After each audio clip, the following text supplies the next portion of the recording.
හරි. අද අපි කතා කරන්න යන්නේ භෞතික විද්‍යාවේ තියෙන හරිම වැදගත් ඒ වගේම හරිම අපූර්ව නියමයක් ගැන. ඒ තමයි බල සමානාන්තරාශ්‍ර නියමය. ඉතින් අපි මුලින්ම බලමු මේ නියමය මොකක්ද කියලා. ඊට පස්සේ ඒක ඇත්තටම වැඩ කරනවාද කියලා සරල පරීක්ෂණයකින්ම ඔප්පු කරලා බලමු.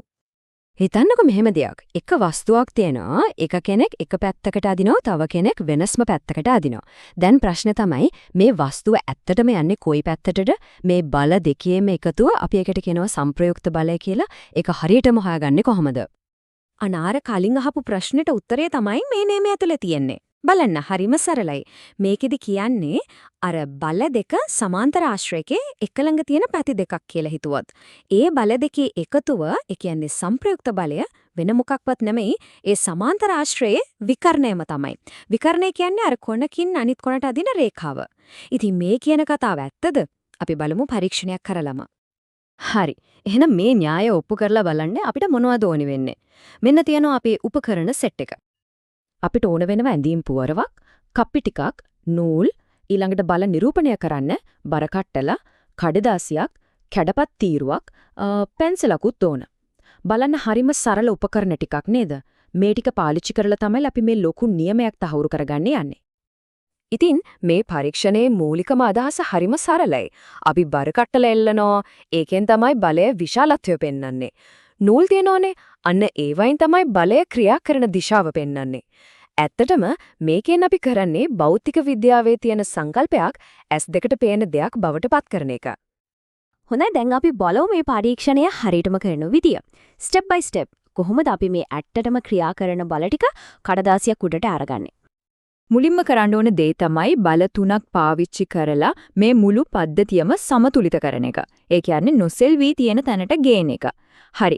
ඒක සමතුලිත වුණාට පස්සේ අර නූල් දිගේ බල ක්‍රියා කරන දිශාවන් අපි කඩදාසියේ ලකුණු කරගන්නවා.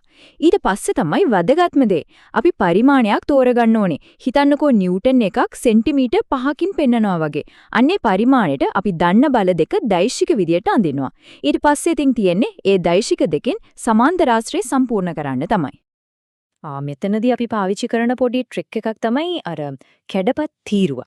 මොකද්ද දැනවද ඒකෙන් වෙන්නේ? ඒකෙන් අපිට පුළුවන් නූලේ ගමන් මග කිසිම ඇදයක් නැතුව, ඒ කියන්නේ අර බලන කෝණය අනුව පේන විදිය වෙනස් වෙන්නේ නැතුව හරියටම කඩදාසිය සටහන් කරගන්න. මොකද විද්‍යාවේදී මේ වගේ නිර්වද්‍යතාවය කියන එක අත්‍යවශ්‍යයි. හරි. දැන් තමයි පරීක්ෂණයේ වැදගත්ම හරිය. ඇත්තටම තීරණාත්මකම මුවත.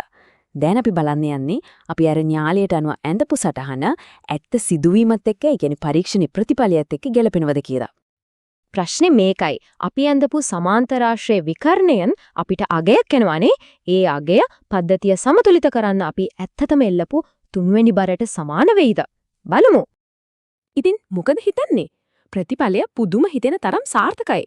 අපි ඇඳපු සටහනින් මැනගත්ත විකර්ණයේ අගයත් ඇත්තටම අපි එල්ලපු තුන්වෙනි බරේ අගයත් අතර තියෙන්නේ හරිම පොඩි.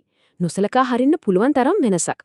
ඒ කියන්නේ මේ අගයන් දෙක බොහෝ දුරට එකිනෙකට සමානයි. ඒ කියන්නේ මොකද්ද?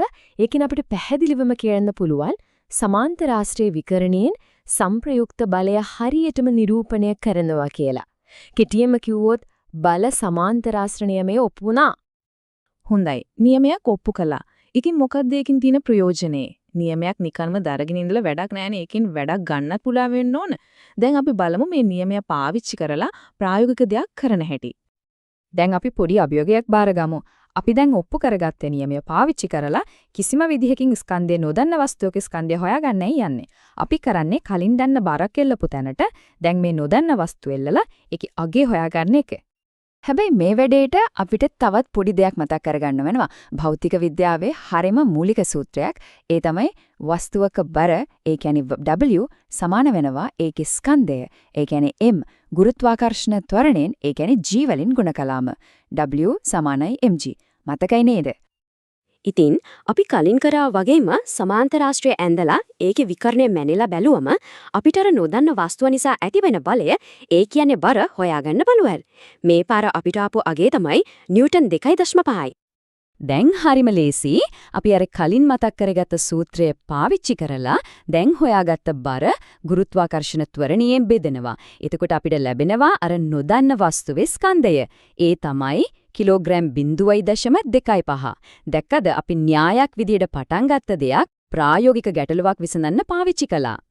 ඉතින් අපි මේ සරල පරීක්ෂණාගාරයක ඉගෙනගත්ත බලතුලනය වීමේ අපූර්ව මූලධර්මය අපේ වටේ ලෝකේ තවත් කොයි වගේ තැන්වල දකින්න ලැබෙනව ඇත්ත. ලෝකපාලමක තියෙන කේබල් පද්ධතියක ඉඳලා අහසේ පියාඹන කුරුල්ලෙක්ගේ තටු දක්වාම මේ බලතුලනයේ සුන්දරත්වය හැමතැනම තියෙනවා. ඒ ගැන පොඩ්ඩක් හිතලා බලන්න.